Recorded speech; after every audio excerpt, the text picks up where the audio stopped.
Hey, welcome, and we are back. GPS. We're going to be wrapping on home. If you've been following along with us, we want to say welcome to our third in the series. If you haven't, you can watch the other parts. But we're coming to this part on getting problems solved, where we're going to really tie down. You've done a lot of work before. What have they done before? They've identified their problem Clearly. in one sentence. Then they made two lists. Two lists.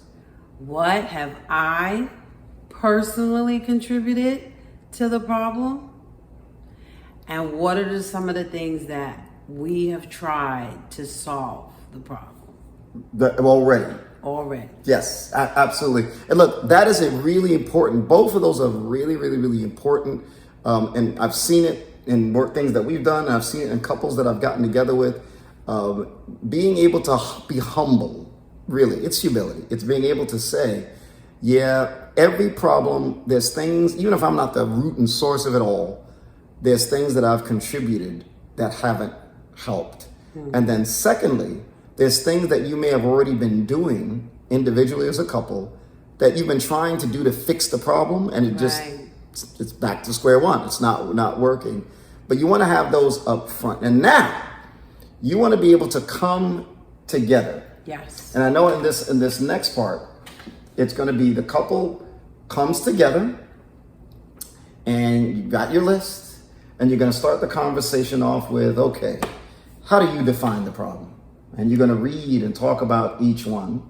And then again, not in a judgmental way, not in a, what are you talking about? That's not how it's said. That's not what's happening. You don't want to do it like that. In a very gracious way. Okay, for you think the problem is blah, blah, blah, blah, so forth and so on, so on. And then you would share. And then you would get a chance to say, well, this is how I contributed. What I've done is, I really, when I lose my temper, when I yell and get on you like the way I've been, it hasn't been helping. I know, like, that really sets a tone of what? Of ease, of humility. It makes it easier for me to then respond with what I've contributed, because you're being so open and honest. It's going to help me to be open and honest. Yep. And I'm not blaming, you're not blaming, you're taking responsibility. That makes it easier for me now to not blame and for me to take responsibility. Yeah, and it could be, the topics could be anything. Let's say that even if it's something as sensitive, this is sensitive, has something to do with your intimacy life. Right. It would be something like, in terms of the first part, one of the lists, I take responsibility. You know what? Yeah, those times when I shut down and I get moody and then I don't talk to you the entire day, or I'm really ticked, that doesn't help. Right. And then the times that I know you want to, but I'm tired, and I put on big pajamas and go to bed. That doesn't help. That doesn't help you. Yeah. And you want to do that, in like the couple being able to do that in the spirit of humility, not saying, yeah, you're right, but in the spirit of, right. Okay, thank you. Or, sometimes it'll be couples got to give an apology to each other for things they've done that haven't helped. Right. And then as they move through that, the fun part, they will both write a list of 10 things. You can do this in each other's presence. A couple takes about 5 minutes or so, and you just write down 10 things, ideas for some new things you could do to solve this problem together. Just write them. And then as you come together, you're going to have your list and you're going to discuss them. Now, some of the ideas could be crazy meaning like, I don't know if that'll work. Some will be, but let your imagination, the idea is to let the imagination really, really flow. Why is that important? Because then it's like the miracle thing. So it's kind of like, ideally, this is what I would like to see. So these are the things that if we do, we'll get to the ideal. Right.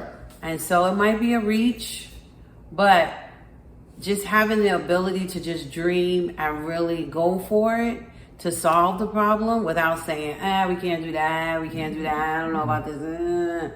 But just saying it. Just saying it. Put it out there And then we could talk about, and maybe some of it will be tweaked, but it'll get us to where we want to go. Yep. And so you both share your 10, and you just let them read through it. You listen. And now the hard part is really going to be, and it can be very just helpful. The challenge is this: we want the couple to be able to choose one as a test. So out of the 10, what's the one that you guys can agree on and say, let's try this one this week or 2 weeks or a month or whatever the time period? Why is that important?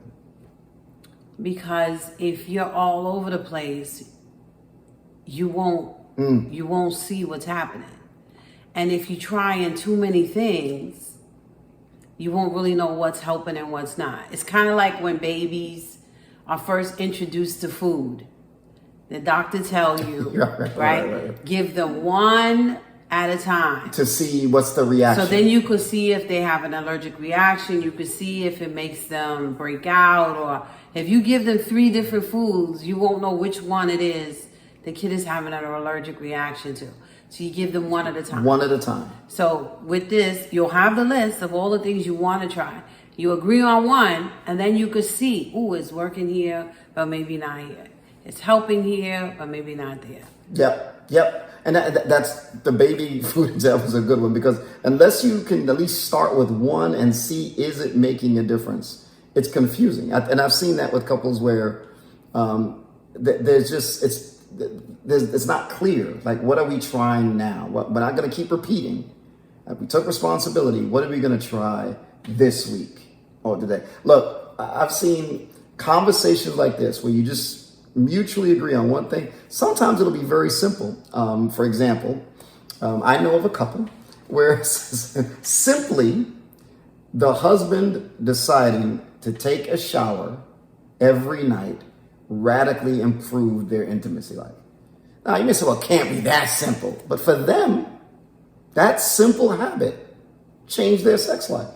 And it could have been very complicated and get into, I don't need, it was like, you know what? I can do that. And it worked. Right. And another couple decided they've been fighting about money. Who spends more, who doesn't spend more, who doesn't spend more. Back and forth.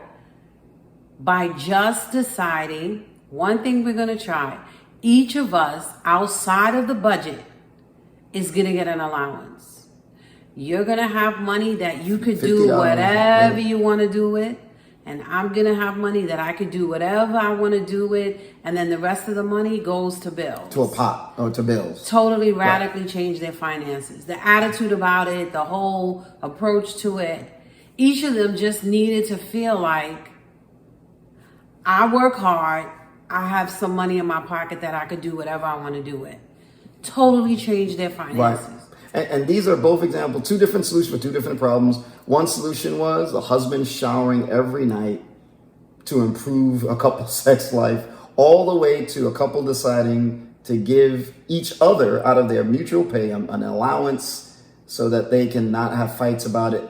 But the key is they tried it and it helped. It helped. And that's the power of choosing a solution together and then agreeing to come back again and see, did this make a difference? Because it may not. It may not. It may not have. Let's say that those examples, I've been showering every night and it's still not happening. Okay, right? I'm exaggerating. But then if that's not the case, then look, we got to go maybe one of these other solutions. Yeah. Or like whatever it's going to be. That's the idea of tracking. That's the last step, is in getting problems solved. You want to be able, just like a GPS, you want to be able to know, is it moving your marriage forward? Is it making that old problem? Before you jump on to the next problem, that's another thing. Couples just jump to the next problem. You want to see how, is this helping the problem that you have? Right. Is that a good way of describing it? The problem that you have. So look, I want to encourage you. Have an experience of using GPS. but really choose one solution and pay attention. In other words, don't be like Elijah did with Gehazi in 1 Kings 18. Elijah sent his servant out to check every time he prayed, is what's happening now. Just read it. The end of 1 Kings 18. He checked. He prayed, but then he checked. Pray about this problem, but apply the solution you agree to. But then check. It can be a week. It can be 2 weeks. And then see, when you come back together, you got to agree on a time and a place. Okay, did this help our problem or not? And if it didn't, you got to try something else on that list of 10 and see if that will do it. But usually, if you can keep yourself out of your head and into what's happening in your marriage, you will see God do something. You will see solutions rise.